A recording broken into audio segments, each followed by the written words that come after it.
Ladies and gentlemen, this is album of the year. October 3rd! This is so much information to process at once.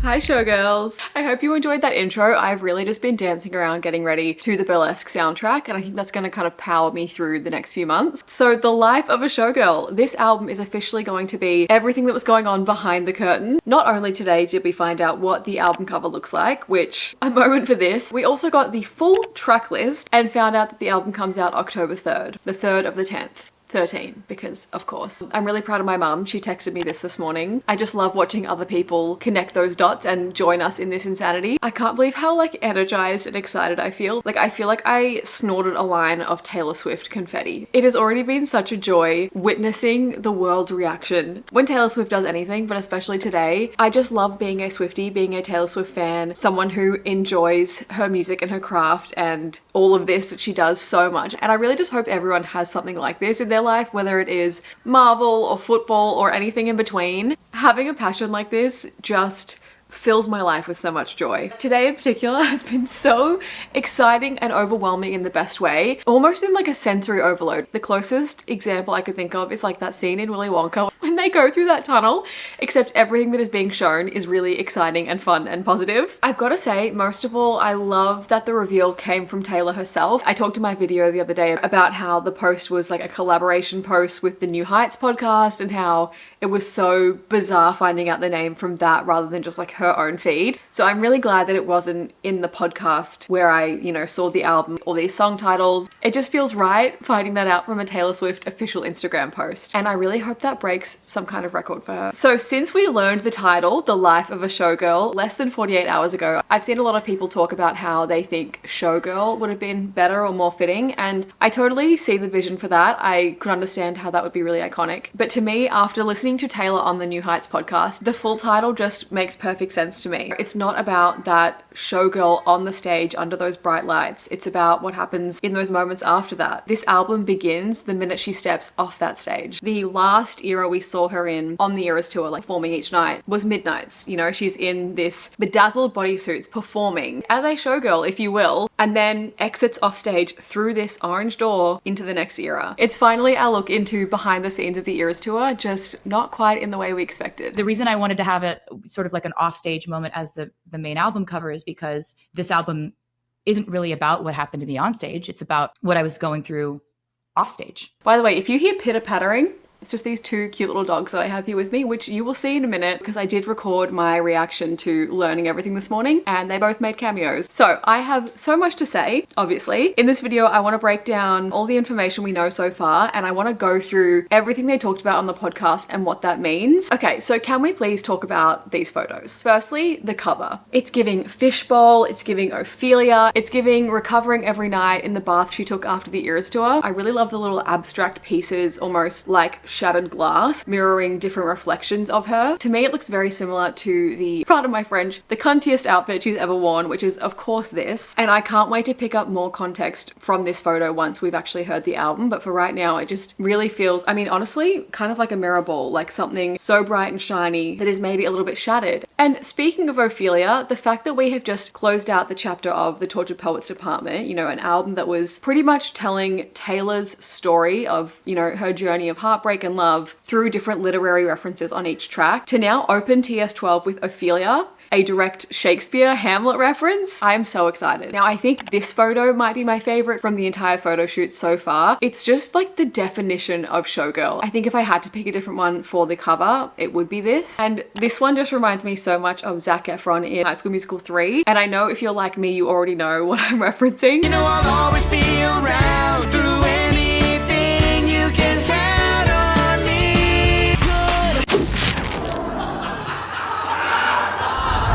Corporate needs you to find the differences between this picture and this picture. They're the same picture.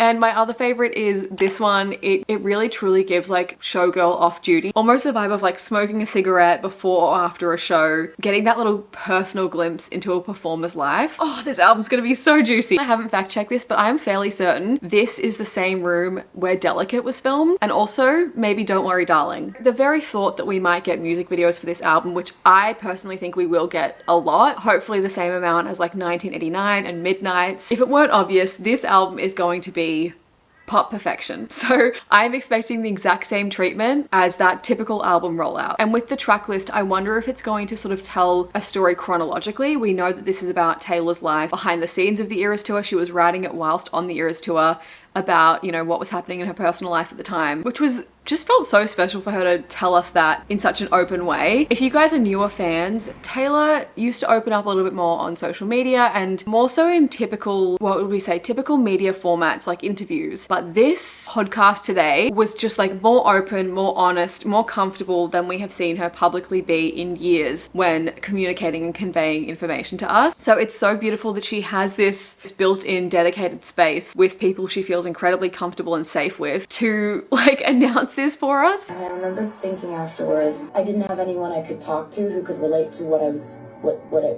you know. Didn't I have someone that I could call right now? I get a call from my mom and she's like, you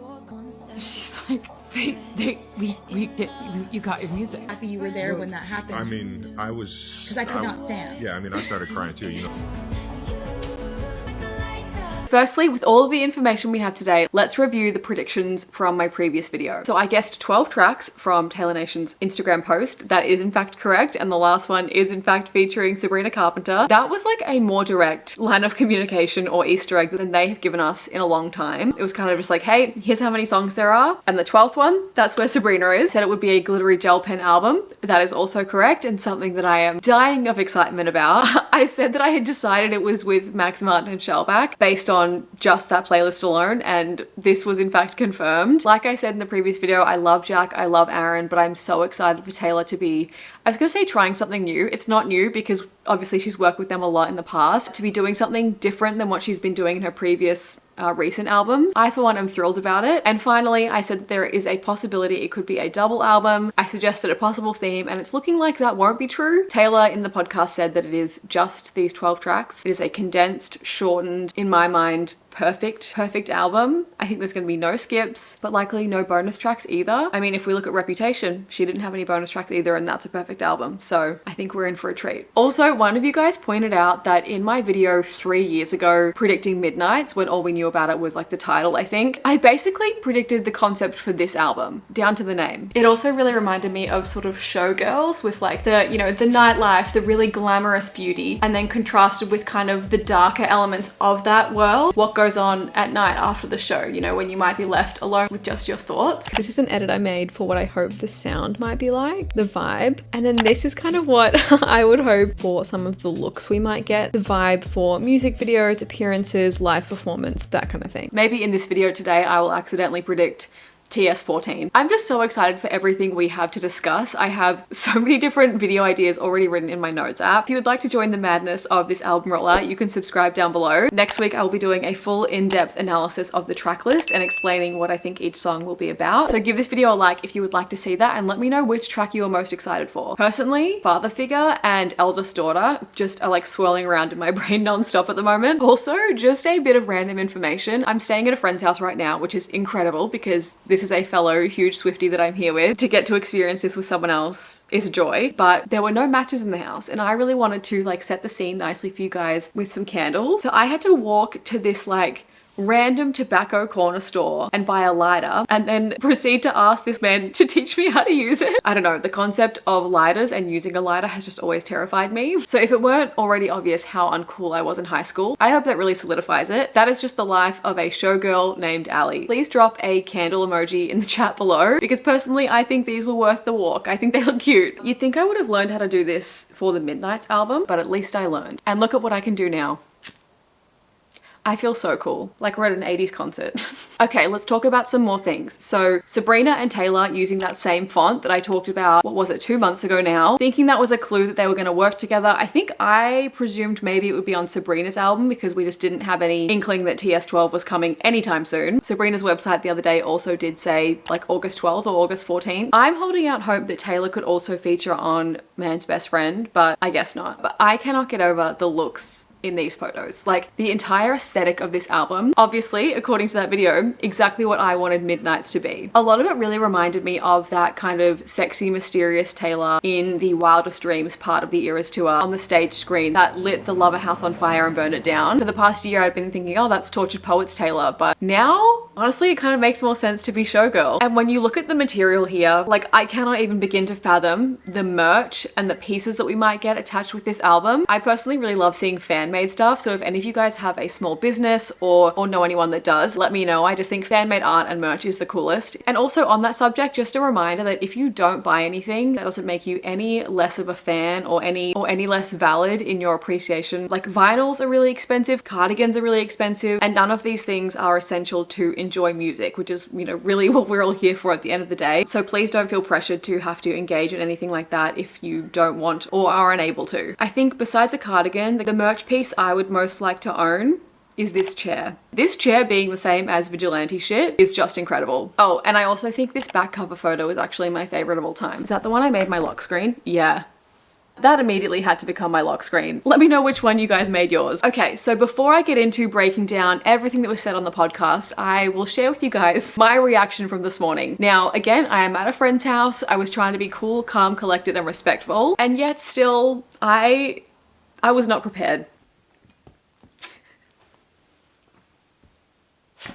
Hey guys, this is Dora. So the countdown on Taylor's website ends in 3 minutes. I want to get my final prediction in here because I actually think two things are happening today. When I went to sleep last night, I was prepared for one thing today, which was the album cover art reveal on the podcast on New Heights. Then I wake up to see a countdown on Taylor's website. Thank God I am visiting a friend for her birthday and she saw what was happening and woke me up early because she was like, guys, you're gonna want to see this. Oh my God, I have 2 minutes left. By the way, this is Dora. She wanted to be here with us today. The fact that the keyhole on these little locked square things that are dropping down is the shape of the Eras tour stage makes me think this is something completely unrelated to the album artwork reveal on the podcast. And dare I say, maybe an Eras Tour documentary or docu-series even? I don't know. I've been wrong in the past. I'm a karma truther. So I don't know how credible my predictions are, but people online have been, discussing the fact that in Melbourne, she did that first ever mashup with August and The Other Side of the Door, which was incredibly strange and deliberate, obviously, because August is on the set list. It is August, and I think we are about to see The Other Side of the Door. So perhaps we're going to go through that door with her, see what is on the other side, and kind of get that behind the scenes access. Oh my God, it's 9. Okay, I have to get my computer. I'm already getting texts from friends about the cover, so I'm just gonna go to Instagram first. Sorry to Travis and Jason. I'm refreshing Instagram. I know it's gonna be the first thing I see.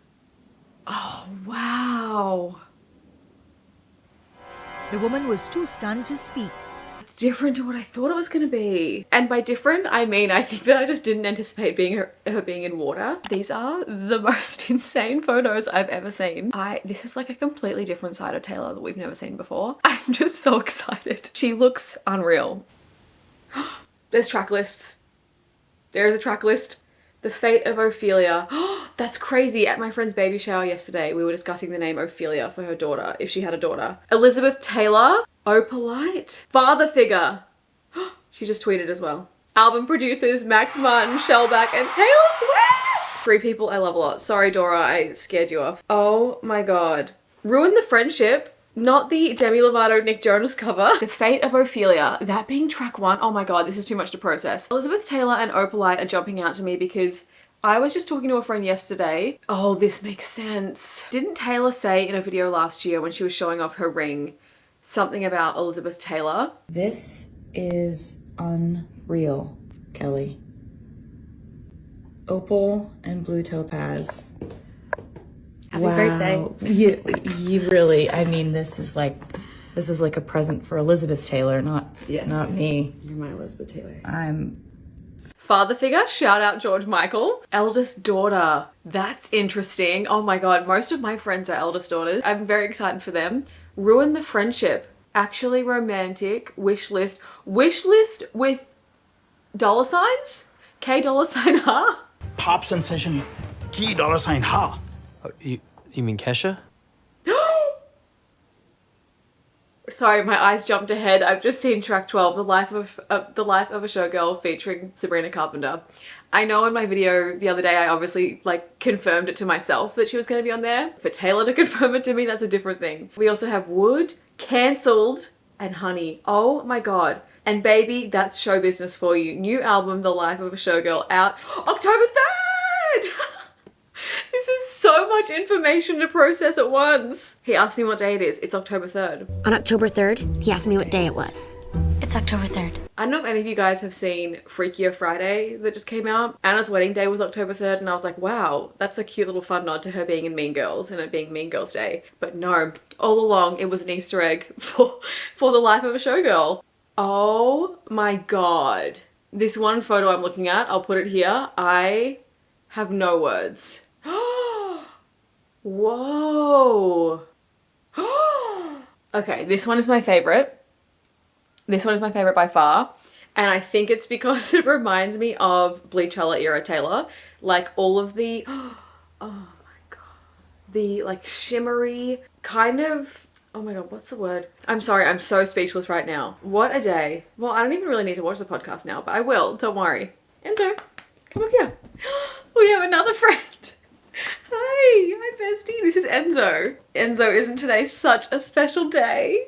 Sorry guys, I'm just adding the Taylor's Instagram post to my Instagram story, as one must do. How many exclamation marks have I got? 1, 2, 3, 4, 5, 6, 7, 8, 9, 10, 11, 12. October 3rd. Enzo, we are getting a new Taylor Swift album in October. Where am I going to be then? What am I doing in October? I hope I'm going to be home. I don't know what I was expecting, but it wasn't this. Part of me wonders if this has all kind of been brought up a little bit earlier because of the leaks. Sorry, Enzo, I'm just getting my tea. I want you guys to know it's a dog making these noises, not me. Yeah, as I mentioned in that other video, there were so many leaks. I fear it might have moved up the announcement schedule, or maybe, I don't know, maybe Taylor would have initially announced, or sorry, revealed the cover art on the podcast today. Obviously, just looking at my phone blowing up right now, I love Swiftie days like this when something happens. It feels like there should be, you know, when there's kind of like storm warning notifications on the phone, there needs to be a Taylor Swift equivalent. What was I even saying? Oh yeah, I think initially maybe the plan was to just to reveal the album artwork on the podcast and maybe even the date. Maybe these leaks push that timeline forward. I guess now I get to go watch the podcast. I cannot believe this. This feels like all of my wildest dreams coming true. We have a 12-track album. That is how you know it is a certified pop record-breaking album. Like, this is 1989 meets Reputation 2.0. Obviously, there is still time for a deluxe. I'm keeping my eyes on that. I don't know why, but I'm just so excited about the idea of a 12-track album. To me, it just confirms like every single song is a hit. Oh, God, I love when Taylor Swift does things. I just really hope she didn't have to put this track list out, these track titles out early, because I don't know, I just know how much she enjoys planning these things and how much I enjoy watching them unfold and unravel. But at the same time, I'm so excited to have all of these things to talk to you guys about and talk to my friends about. And like, oh my god, someone said CNN is live vlogging this like it's the Powell conclave. Okay, this is why it is so fun to have smart Swiftie friends, because listen to this. It's like she's in the fishbowl from Lover, but the glass has shattered and all of her shattered edges are glistening like a mirror ball. I didn't even plan this. Guys, I hate to do this to you, but the Lover House, it comes back to the Lover House because every room obviously is at capacity. Every room has an assigned album. You know what didn't? The door. That's what this album is. Okay, well, I really want to go and watch the podcast and then like see what people are saying online. I'll come back and talk to you guys in a little bit. I would really like to know if I am personally able and allowed to relate to eldest daughter as an only child. Like, I technically am still an eldest daughter. It didn't even hit me until after I filmed that reaction that eldest daughter is the track 5. I think we are in for another you're on your own kid. Actually, one of you commented on one of my videos with Nina recently that I, you know, mentioned how I'm an only child and wished I had siblings. You guys feel like I am like an older sister to all of you and therefore I'm not an only child. When I tell you, like, that actually made me sob. So if I need to channel that when I listen to track 5, I just might. Okay, so the podcast. It was insane hearing her talk like a normal person. Like I was saying, we haven't really had this much access to Taylor in that way. We used to have to sit through Calvin Harris Snapchat stories just to get a glimpse of Taylor and like what she was up to. Compare that to the absolute outpouring of love that was displayed today. I would like to give a personal shout out to Jason Kelsey for being an absolutely phenomenal interviewer today. Barbara Walters, who I feel like he was probably asking a lot of questions that he himself already knew the answers to because they're practically family, but was asking it for the sake of us and like knowing what Taylor would want to talk about and what we would want to know. So great job, Jason. Watching Taylor speak so passionately and so openly, more than honestly a long time, maybe even her entire career, whilst someone who really adores and looks up to and respects her sat there holding her hand throughout the entire thing and just supporting her, was so beautiful. I feel like that meme that's like, this is enough, and then someone says, even if you never have love, them having it will be enough, and they're like, yes. That is how I felt watching them the entire time. Just seeing him very casually hold her hand, holding space for everything she was talking about, looking at Taylor with the absolute love and awe she deserves. If that is not how your partner looks at you, they're not the one. As someone that has never had the privilege or honor of experiencing a secret session, it kind of felt like Taylor bringing that back. And I wonder if in this era where it's impossible to trust anyone with that kind of information these days, maybe this is going to be the new normal. Maybe we're having these little campfire FaceTime sessions with Taylor where she answers these questions that we have wondered about for so long. Personally, I'm here for it. Okay, so I really want to hear from you guys which track you are specifically most excited about. I think right now, the fact that cancelled is in all caps with an exclamation point, it kind of parallels Me, which was the first song after the Reputation era. It was the first song Taylor ever owned. And Taylor did call Travis a human exclamation point in that interview, which probably is unrelated, but just fun to know. I also really like the sound of Honey, Father Figure, Eldest Daughter, and naturally, the title track featuring Sabrina Carpenter. I just think that track is going to send me to an early grave. If it is anything like The Lucky One and Clara Bow, I can't handle that. And I'm really excited to spend some time this weekend researching Ophelia. I think just similar to Clara Bow, it's a name that I'd heard before. It's a story I somewhat knew of, but I want to give you guys like a proper in-depth full analysis and speak about the themes that I think Taylor might be writing on here and how it relates to her career. So that's something I'm really fascinated by and excited to dive into. So I can't wait to come back next week for you guys with a fully fledged presentation. Okay, let's discuss the podcast. I have exactly 26 things that I made notes on to talk about. Number 1 is this podcast got me a boyfriend. This podcast has done a lot for me. I owe a lot to this podcast. This podcast got me a boyfriend. Ever since Travis decided to use it as his personal dating app about 2 years ago. So hearing Taylor say that made me laugh out loud. And I was just so shocked when she started talking about the inception of their relationship. Inception's not the right word. Conception, the beginning of them meeting and falling in love and getting to hear them tell that story. Like I was saying, this is the most open and honest and intimate or vulnerable and personal she has been in such a long time. And getting to watch Taylor have that conversation with two people who know her so well was really nice. And hopefully nice for her too, because she knew that her words wouldn't be twisted or taken out of context. But yeah, hearing her literally say, this podcast is the reason I have this beautiful partner that I love, therefore I'm gonna, thank you by coming on your show. Just amazing. She also said to Jason, thank you for screaming for 47 seconds, and then later said, we went to approximately 47,000 countries, and something else about the number 4 at another point. I'm not saying that's necessarily an Easter egg, but I'm also not saying that. She also said, in response to Travis saying he just thought he would be able to go backstage and say hi, Taylor said, maybe that's how it worked in 1973. I'm just taking a mental note of that number. It could be something intentional. If I'm getting a 70s disco vibe, I'm all over it. Oh my God. One of my favorite things was when she very candidly said, this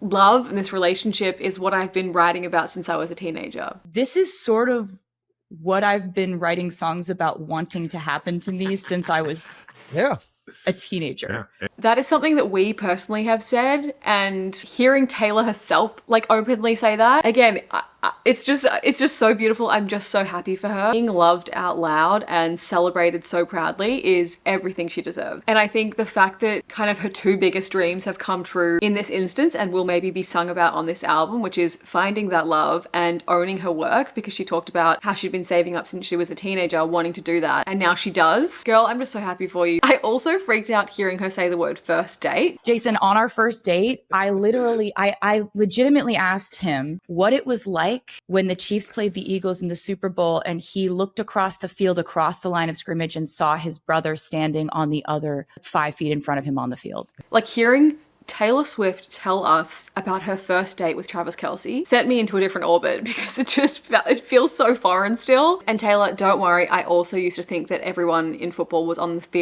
field at the same time, because that is how most sport works, and it was only because of this podcast that I learned that. You'd think from watching all of the 90s and 2000s American teen films, I would notice that a lot of them are on the sideline, but I think I just always thought they were subbed out. If you can hear snoring, by the way, that's just Enzo really not caring at all what I have to say. And that's fine. So it was so sweet seeing how they have like educated each other about their two different worlds. I know we joke that they're like Ken and Barbie or the it couple, or really it's Troy and Gabriella. I just think it's so important to have an interest in your partner's like passion and hobbies. You would ask some of the best questions when we were up in the booth, and there's like your desire to learn more, but your genuine excitement around it, as well as like your competitiveness. It's so beautiful seeing how they have learned from each other. And I know some people have been making fun of Travis for like the way he went about wanting to be with her and kind of just like saying, oh, maybe I can go say hi. And then when that didn't work, being like, oh, well, I have two thoughts. Firstly, it's like endearing that he just thought it was that easy, because maybe that's how it is for him. Like if someone that's big and important and has connections wanted to come and meet him before or after a game, I'm guessing they probably would just be able to. And so he probably just didn't realize, no, this is like the people's princess. This is the queen of our current universe. Her security is a little bit higher than yours. But the fact that he didn't then go and like talk to her team, and he was just like, okay, like I really find that endearing, because he wasn't kind of saying, well, I am a big important person. Do you know who I am? Like, put me in touch. He was like, oh yeah, damn, like she's probably a bit too hard to access. Oh well, I'll just tell my brother the story of it. I thought that was really funny and sweet. Watching Taylor get teary-eyed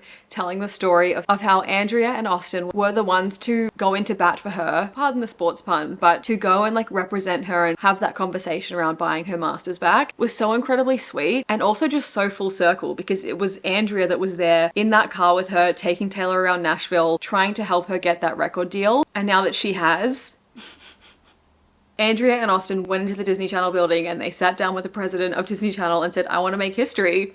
And that's what this is. It really just is a small family business, and I couldn't be happier for all of them. My 7th note is I've written "it's so," and then I think I either forgot to write the rest or the words have been deleted, so we'll never know what "it's so" was about. Another note I had was one of the best things that the guys do on their podcast is saying like there's no stupid questions. They are very open and non-judgmental to people that want to learn. And I think that really open-minded, welcoming attitude worked in reverse here, watching Jason ask Taylor those questions that, again, he likely knew the answer to, but for us at home that obviously wanted to hear all these things, he was kind of not playing devil's advocate, but putting himself in our shoes and asking all of the questions that he knew we would want to hear the answers to. I also love when they were talking about the re-recordings and how, like, surely no one would want to hear the same album twice. And Travis said, if you make 1989 a third time, I will listen to that too. He is just the world's biggest 1989 stan, and his excitement for this album is what lets me know that we are in for pop perfection all over again. Oh my god, I just wrote a note. Her recovery station toe spacers. When I saw the recovery station in the hotel room after with the toe spacers, I gotta acupuncture that. I'm telling you, dude, the similarities were crazy. I'm like, oh my gosh, she does more than I do. We're like comparing physical therapy stories. I keep a list in my phone of random questions that I would love to ask Taylor. And I think now I'm adding to that, like, what was your exact recovery routine, snack, hair wash routine, obviously. But yeah, finding out that she had like toe spacers and also would have a bath every night. That's something I'd wondered about, because I was like, obviously you must shower after the Eras tour. Are you washing your hair at night? Are you washing your hair in the day? And I, as a frequent bath taker, was so proud to hear that Taylor was in the bath every night. That just made me really happy. I loved hearing that Taylor appreciated the fan traditions on tour. Do you have a favorite thing from the Eras tour? I think one of my favorite things was when the fans would come up with their own traditions, right? Oh, so cool. Because I can plan a stage show that's like, we know exactly what's happening, when it's going to happen. It's very stage managed. It's a whole production, right? And I love to plan. There's a song called Willow where we do a performance where we have these, it's a very like witchy performance. We have these like light up orbs and we're in cloaks and it's all very woo. She mentioned the like balloon orbs, which is funny because if you know, there was like a little bit of controversy with that, but it makes me really happy that we were, I'm guessing, able to keep the show fresh for her and keep things exciting and new and different, you know, and hopefully that was a way for her to see that we were all having so much fun. Yes, having fun, like watching her and appreciating her, but also amongst ourselves together. It felt like we were all part of something together in a way that couldn't be planned. And there's, as much as I love and relish in planning. It was really fun that they would do things to sort of delight me every once in a while. They had little chants. They had all these traditions. By the end of the tour, it was like Rocky Horror Picture Show, where they have their own show, literally. Right. I think another great comparison is with Love on Tour, I think it was. Harry Styles fans learning the boot scoot dance. That's something that like we didn't need to do, but we did, and it was so fun. Oh, the fact that she said like me Easter egging is getting a little bit Zodiac killer. The Easter eggs thing is getting a little Zodiac killer at this point.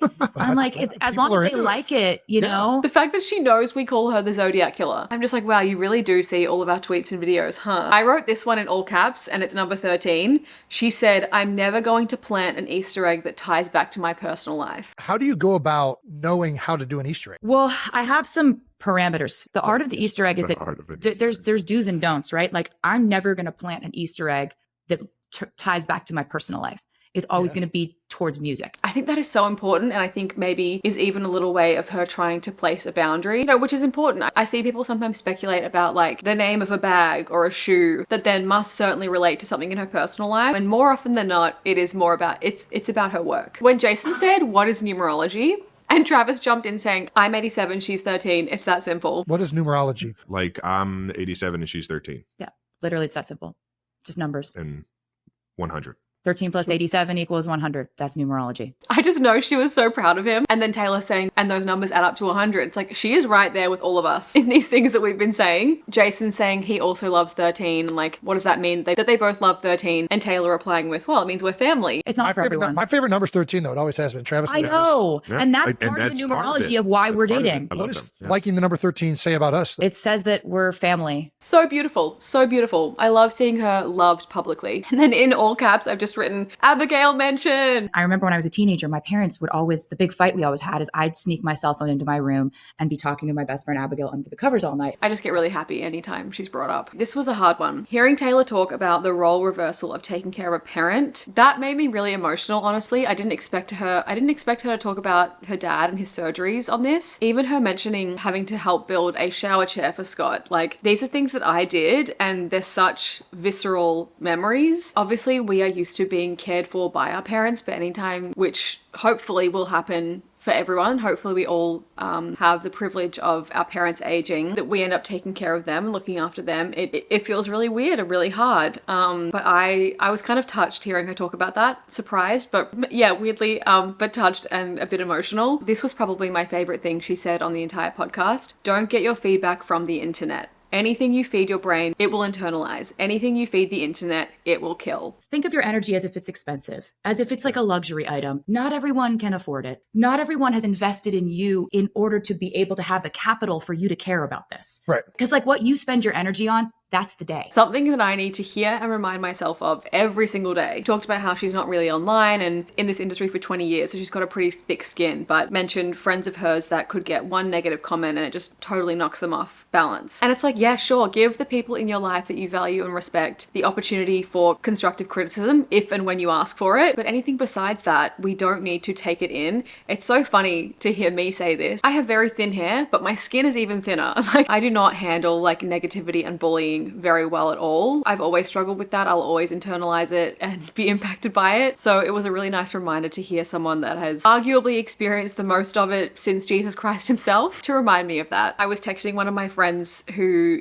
is employed with a real person job, being a teacher at work, and she asked me to tell her like the main updates, and I just said, Andrea got new knees. Again, I wasn't expecting the Swift parents' medical updates, but I'm here for it. Oh my god, Taylor mentioning Travis's squirrel tweet typo. Mentioning this tweet of hers, I am like shocked that she remembers that. But she's right, social media and Twitter in particular is not what it once was. Mostly for the worse, I would say. Look, it's an amazing place of connection and idea sharing and thought sharing, but I just see so much negativity on there. I know that I can spot a hate comment coming from a mile away, and I feel like anytime I want to share a thought or a feeling, I reread it 100 times and I'm like, here are the 100 ways that people could deliberately misinterpret this and take it in a bad way, and like, it's mentally exhausting, and like Taylor said, I shouldn't give that luxury out. By the way, I'm not going in order of importance, I'm going chronologically. I was taking notes throughout the podcast. Dora's just yelling at another dog. Finally having the orange door theory confirmed. The very last Eras tour, you didn't take the lift. You did not. You went upstage and exited through an orange door.